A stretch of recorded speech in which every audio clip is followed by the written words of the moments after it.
Hello there, you're watching the press preview, a first look at what's on the front pages as they arrive. It's time to see what's making the headlines with the columnist and broadcaster Steve Richards and former Conservative advisor Salma Shah. They'll be with us from now until just before midnight. So let's see what is on some of those front pages. Well, the Metro leads with the court naming the teenager accused of the stabbings in Southport. The Express does the same, leading with the court allowing the identity of the accused 17-year-old to be revealed. Let's look at The Guardian. They say the police have been urged to step up action following the violent riots in Southport and elsewhere as more protests are planned. Meanwhile, The Telegraph says the Prime Minister has blamed the far right for the unrest in the wake of the Southport stabbings. I'll take on far-right thugs. The Mirror highlights Keir Starmer's plan to tackle violent protesters. The Times, meanwhile, leads with the largest prisoner exchange between Russia and the West taking place since the Cold War. The Financial Times expectedly runs with the Bank of England cutting interest rates for the first time in 4 years. The Eye also reports on the story, saying that the Chancellor will push on with tax rises and spending cuts in her upcoming budget, despite the Bank of England cutting interest rates. Patients facing months of misery, that's what the Daily Mail leads with as GPs launch industrial action. And the Daily Star's headline will send Noah's Ark to the moon, referencing scientists' plans to create a vault on the moon filled with samples of endangered species. Right. And a reminder that by scanning the QR code you'll see on screen during the program, you can check out the front pages of tomorrow's papers while you watch us.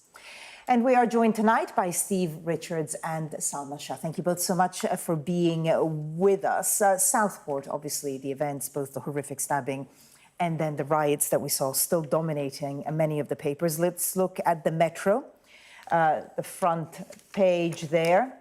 And the teenage killer has been named. Axel Rudu Cabana, 17. The judge decided to name him. Let me just bring up The Guardian as well, which also has a different angle on the Southport story, and that is how to deal with the kind of unrest that we saw there on Tuesday. Let's start with the naming of the defendant.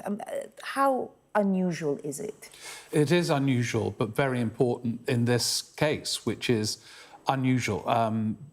England especially, not necessarily the whole of Britain, is used to riots, frankly, on long, hot evenings in the summer. They're not uncommon. This one was based on largely, though not wholly, misinformation about who this person was. And as long as that person was protected by anonymity, that misinformation on social media could thrive. And I think there were quite a few people involved in this at all kinds of different levels who were very keen for the identity to be clarified and revealed to counter the misinformation. So one of the many sub-themes of this is the degree to which you can trigger anger through social media and misinformation. And this is an attempt, some would say quite late on. I know it's relatively early to do it, but in this context, quite late on, to establish who this person actually is. Because on social media, especially in the early days, they actually had a totally different name, Salma, so it wasn't even this Exactly. person. So it seems that there were invented names that went along with who the killer potentially was. There were big figures like Andrew Tate, Nigel Farage, who were basically putting things out and sort of making this situation worse in terms of, Andrew Tate was talking about, you can't protect your women and things like that. So really kind of divisive stuff. And I think the judge in this instance has taken a very difficult decision and to break with that convention of not naming minors, anyone under 18, because the consequences of it are significant. And we've seen that with the rioting and, as we're going on to talk about, with what the Prime Minister's urging. Do you think he was right in naming him?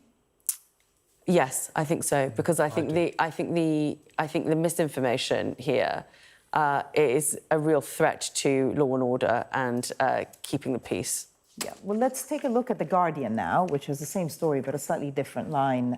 Police urged to step up action amid plans for 19 more far-right protests. You were mentioning there, weren't you, that actually protests on hot summer nights and days are not that uncommon, and that's why Sir Keir Starmer is effectively trying to put together a plan with various police forces to try to avoid it. It's a big test for Keir Starmer. Being a new Prime Minister is pretty intimidating at the best of times, however calm you might appear. And when you face your first big emergency like this, and it's happened to other Prime Ministers very early on, remember Gordon Brown faced a terrorist threat the first weekend he was Prime Minister, you are really tested and feel it. And so I watched the press conference he gave this afternoon, and he is trying to coordinate a police response so they can, he can't offer by magic a click of the hands more resources, but I think this is an attempt to really focus in on this and to break down any barriers between forces and to cooperate, to really stop this from escalating, because certainly from the previous two nights, not tonight, I think. Has anything happened tonight in any of these towns? We don't think so. Don't think so. But the previous two nights, you could feel yesterday it was going to happen again. And I think the Home Office knew kind of where it was going to happen. But that means the police thing needs to be really effectively coordinated. And I think that's what he's trying to do. I think the only difficulty with that, if we go to the practicalities of it, is that the language that's used is that the Prime Minister and possibly even the Home Secretary urging police forces, because the police are obviously operationally independent. They need to take a judgment about what's happening on the ground. And, you know, these police forces are being asked to protect mosques, to protect places that have been targeted, sort of like asylum, detention centres, etc. But the police are going to have to take a view as to what they are going to protect. So it doesn't necessarily follow that even though this statement has come from the centre of Whitehall, that that's what's going to happen. It'll be interesting to see how it develops. Let's take a look at some of the day's other news, and I guess some good news in a way. Front page of the Financial Times. Bank of England in first rate cut for 4 years as confidence on inflation mounts. The rate cut down to 5% from 5.25. I mean, I guess good news if you have a tracker mortgage, but also presumably a step in the right direction. What do you think, Steve? Yeah, it's very interesting. I think a lot of people said, why did Rishi Sunak go early and not the election and not get the benefit of this interest rate cut and go in the autumn? My answer to that is that the statement from Rachel Reeves earlier this week showed that if Rishi Sunak had waited, there was no way he could deliver a tax-cutting autumn statement via Jeremy Hunt before the election. He had to go in July. It's now clear to me he had to go in July. And this kind of interest rate cut wouldn't have made much difference to him. It helps Rachel Reeves a little bit because it's a symbol of things picking up, the Bank of England feeling confident enough about inflation to make this small cut. I don't think it means it's necessarily the beginning of a downward trend. I think things are too fragile at the moment with the British economy to confidently make that assertion. But in a week where Rachel Reeves has announced quite a few cuts in very contentious areas, which I think are going to be a running theme over the summer and autumn, clearly an interest rate cut, which people have been waiting for a long time, is good news. And Salman, just before coming to you, let's take a look at the front page of the Eye. Same story, interest rate cut too late to stop budget squeeze. Front page of the Eye. What have you made of it? Yeah, so this is interesting because obviously the FT has gone with this as a big positive step, talked about those, you know, people on mortgages, and the Eye is talking about the real central government implication.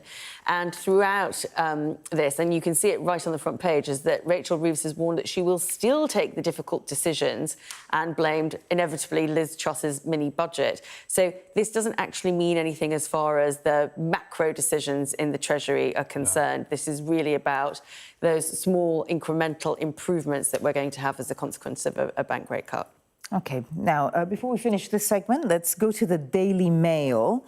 And they have the story of the GP strikes. There it is. Say goodbye to your doctor's appointment. They're saying patients face months of misery after GPs launched industrial action. I don't know, perhaps optimistically, some people thought they might see the back of industrial action for a while. It doesn't seem to be the case. No, it's worth it. When a government's in a honeymoon, it's worth always paying attention to seeds of trouble to come. And this is a real example of it, that having just solved quite expensively the junior doctors' dispute for now, although they are talking about going back and taking industrial action in a year's time. You've now got the GPs threatening to. And you can see this becoming part of a very difficult challenge for this government to control. They won't want the GPs to take any kind of form of industrial action, and yet they haven't got much money to spend. So how are they going to do it? And it's not just going to apply to GPs. I suspect there are going to be others doing similar things. So this is an early challenge for a government which is still on a bit of a high. It's won a landslide. They can't quite believe it, but already big problems coming up. Summer, briefly, if you can. Yeah, just to echo what Steve said, I think the honeymoon is going to be a lot shorter than they possibly thought it was going to be. And just pointing out that there was a 98.3% favourable ballot for this strike with GP. So this is not something that's going to go away easily. Yeah. No. I think that's called decisive. Pretty much. It's a big problem. Steve, Salma, stay with us. Coming up, this on the front of the Financial Times. US reporter freed in biggest prisoner swap with Russia since the end of the Cold War. We'll bring you all the details in just a few minutes.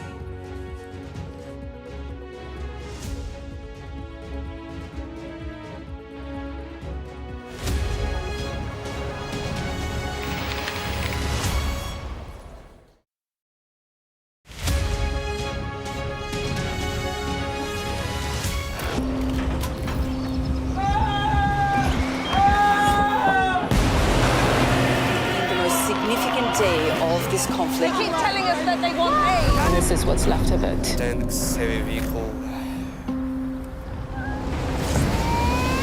Why only in America? People want their country to Just work. want to jump in a normal life. Why are these homes empty? I want you to be honest with people.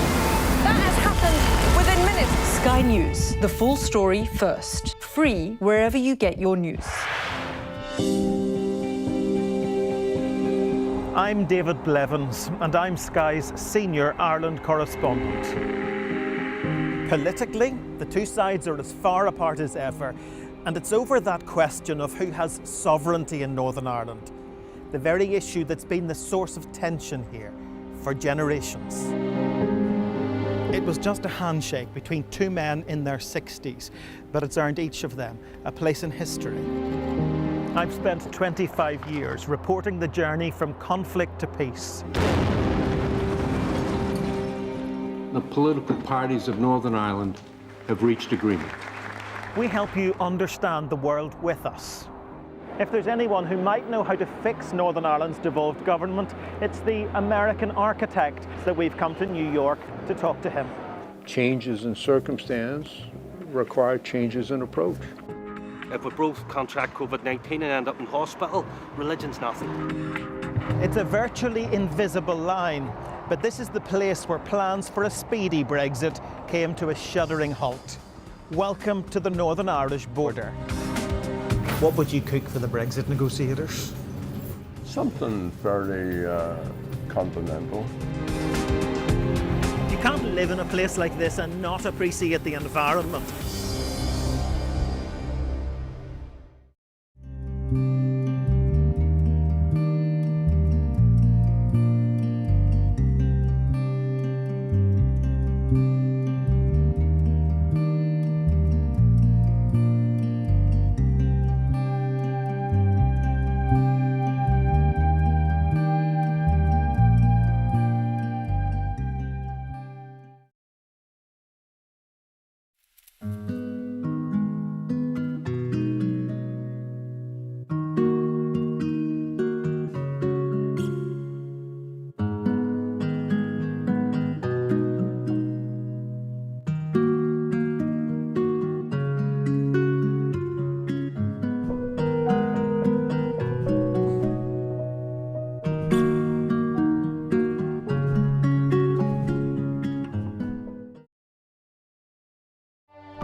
Welcome back. You're watching the press preview with me now. Columnist and broadcaster Steve Richards and former Conservative advisor Salma Shah. Thank you for staying with us. OK, let's go straight to the FT and look at this story, this historic prisoner swap that we have seen, the biggest since the end of the Cold War between Russia and the West. And US reporter Frieden, biggest prisoner swap. And the journalist there in question is Evan Gershkovich from the Wall Street Journal. Salma, what have you made of it? I mean, we've seen both Vladimir Putin and President Biden kind of claim it as a huge success. But how do you see it? This is really difficult because we are talking about journalists coming back from Russia, dissidents, political prisoners coming back from Russia. But the people that we have sent back, or the West or the US has sent back, are people accused of murders and state-sponsored assassination on foreign soil. So it does feel to me, as a non-expert in this field, as an unfair exchange, even though it is historic and all that sort of hyperbole that's being used. And we are glad to have innocent people back. But it also allows, I think, President Putin to be able to talk about this prisoner exchange in terms of his own success and present it to Russians as his strongman leadership prevailing yet again. So I think there are consequences. As good a result as this is, there are consequences to it that are negative. Yeah, I mean, they've been working on it for years, apparently. Is it hostage diplomacy? Well, I think it's a good thing because, I mean, to be honest, whatever prisoners were returned who were incarcerated here in Germany or wherever it was, the murder, I think, was in Germany. Yeah. You know, Putin wasn't going to return these people for nothing. So there was going to be a deal with prisoners coming the other way. So, but the fact that the deal has been made, I think is good. I'm just, you know, on a human level, it's a huge relief to see these people being released from the Russian jails, from which you know, there's always a possibility you're never going to return. They're back. So now, you know, what that means for the longer term, yes. Putin, of course, will play it as a great diplomatic triumph. I assume Biden-Harris will claim the same as well. And so there's a lot of politics in this. But it shows that sort of the channels between the US and Russia have not completely blocked, because this would never have happened in those circumstances. I'd be fascinated to know more about what happened to trigger it at this particular time. Putin has talked before about releasing Americans for Russians. It never happened. So why has it happened now? It's very, very interesting sort of things that we need to know more about. Because I'm sure will come out. Let's take a look at the Daily Mail and the story that's certainly been talked about a lot online. So front page of the Daily Mail. And they're watching this gruesome mismatch between a woman and a biological male left me fearing wokery will get someone killed there. Perhaps a predictable headline from the Daily Mail. But this is at the Olympics, and there was a boxing sort of bout between an Algerian and an Italian. And the Algerian boxer is not trans, because that is something that had been said online, but has DSD, differences of sexual development, and had been banned previously but could participate now. And it lasted 46 seconds, and the Algerian won. Salma, what do you make of it? It's very complicated as well, this particular story. It's complicated, and on reading it in the first instance, where you are sort of slightly coloured by what you're seeing on social media, I think my assumption would probably have been as strong as the Daily Mail's, that there was some kind of mismatch in this. But if you look at the details, actually, this is one of those areas where the IOC and other sporting bodies will have to look very carefully about how this assessment is made and whether you are sort of comparing like for like. But there are certainly difficulties in the way that people have expressed this and their views on it and their opinions on it that clearly have taken one side over another. And you really stoke this gender identity, this, as the Mail described it, wokery. It's interesting, though, because it's not technically gender identity, because the whole question is whether the Algerian, you know, is female and what it means. It's complicated. It is. I find with virtually all these stories, so-called woke, so I hate the term woke. I don't quite know what it means. But they are always tend to be a bit more nuanced when you go beyond the Twitter screaming. Yeah. And I assume, though I don't know, there was quite strict criteria for who would qualify to take part in these contests. And I assume that criteria was applied to both these people. and then won in a very one-sided way. But I mean, I don't think you can't make these sweeping judgments from a distance. I think the way this issue can be done at every level, and I see it locally within certain areas with the issues around trans and changing areas and Hampstead ponds and all this kind of thing. It has to be negotiated in each case, and I assume strict rules were applied here before the contest happened, but maybe I think there will don't know. definitely be a lot of attention now paid to this particular case. Steve, Salma, thank you both so much. Coming next on Sky News at 11, we'll have more from Southport.